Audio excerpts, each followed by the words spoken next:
So this week, we're going to connect the dots between four stories that might seem totally unrelated, but are all reshaping Southern California. We're talking about everything from a historic moment at a county fair to a fight for justice, and even a huge decision about your family's future. We're going to find the one thing that ties them all together: community in action. Okay, so a county fair and your front porch. What in the world do those two things have in common? At first glance, probably not much. But, when you dig a little deeper, you start to see they're both right at the heart of how our communities get built, how leaders step up, and how big policies end up shaping our everyday lives. All right, so our first story, it's about this incredible leader who isn't just getting a seat at the table. She's at the head of it now. And by doing that, she's transforming an institution that's been around for over 100 years. This really says it all for Natasha Johnson, the new chair of the Kern County Fair Board. I mean, her life story is living proof of this idea, a powerful reminder that our beginnings just don't define our endings. Get this, for 110 years, the Kern County Fair Board has been around, and in all that time, there has never been an African-American chair. So Natasha Johnson's appointment, yeah, it's way more than just a personal win. This is history being made. I mean, just think about that journey for a second. As a kid, she's at the fair carefully counting out her $20 in ride tickets, a huge treat from her single mom. Her family actually stood in line at community centers for food. And now, today, she's not just going to the fair, she's running the board that runs the fair. What a transformation. So what's she going to do in this new role?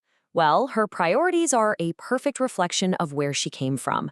First, making sure the fair feels like it belongs to everyone, that rainbow of people, as she puts it.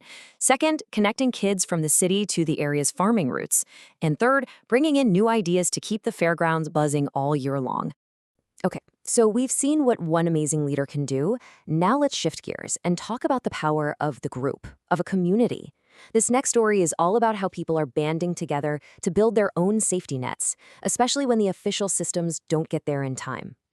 Wow, that quote from Patricia Roque, it just hits you right in the gut, doesn't it? It gets to the very core of the problem. When something awful like a hate incident happens, that immediate aftermath is everything. The official response can take a while, but the trauma, both physical and emotional, it's instant. And that gap, that's exactly what community-based support is trying to fill. And that's where the Stop the Hate program comes in. This is that solution in action. Think of it like a huge network of community groups, nearly 100 of them, that provide immediate help. We're talking legal aid, mental health services, even financial help, all getting directly to survivors without the red tape and delays you might see elsewhere. And the scale of this problem, it is just staggering. Since March of 2020, the Stop API Hate Project has logged over 9,000 reports of hate incidents across the country. And that number, it tells a story that the official hate crime stats often miss entirely. And what's so crucial about this program is that it attacks the problem from all sides, right? It's not just about reacting and helping survivors after the fact. It's about using all that data to push for real policy change, providing that direct care, and really importantly, educating the public to try and stop these things from happening in the first place. All right, so from these really on-the-ground efforts, let's pull back and look at the bigger picture, the policies that shape our cities and our health. These are the huge systemic things that can either create problems or solve them, and they affect everything from how safe our streets feel to how long we live. Okay, let's take a real-world example, a proposed ballot measure in LA to pay for streetlights. Right now, for a single-family home, the cost is about $5 a month. The proposal would bump that up to $12. And you might ask, why the big jump? Well, a lot of the system is ancient, and get this, the average repair time is a full year. So this is really an investment in just basic, everyday safety.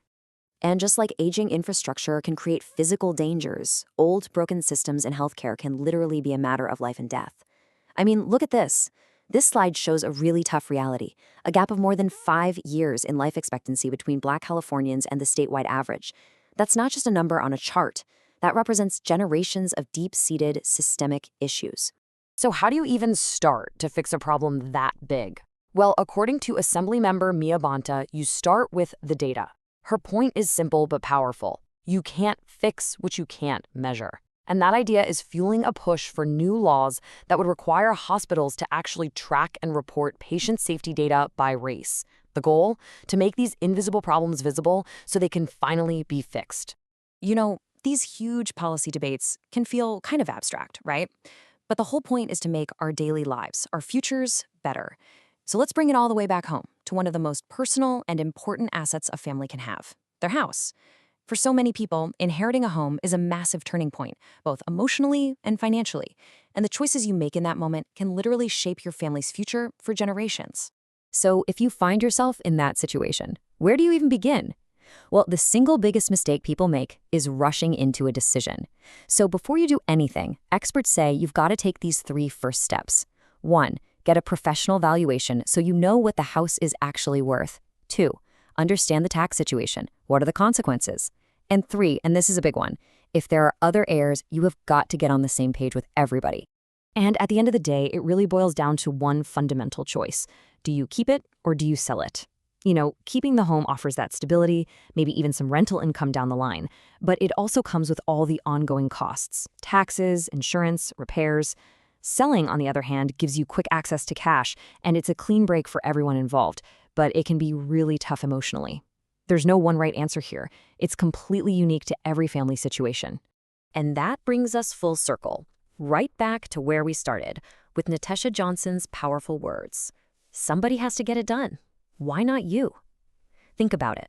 Whether we're talking about leading a century-old institution, or building a support network from scratch, or fighting for better policies, or just making a really tough decision for your family's future, her question applies to all of us. It's a challenge, really, a call to step up, to get involved, and to ask ourselves, okay, what's my part in getting it done?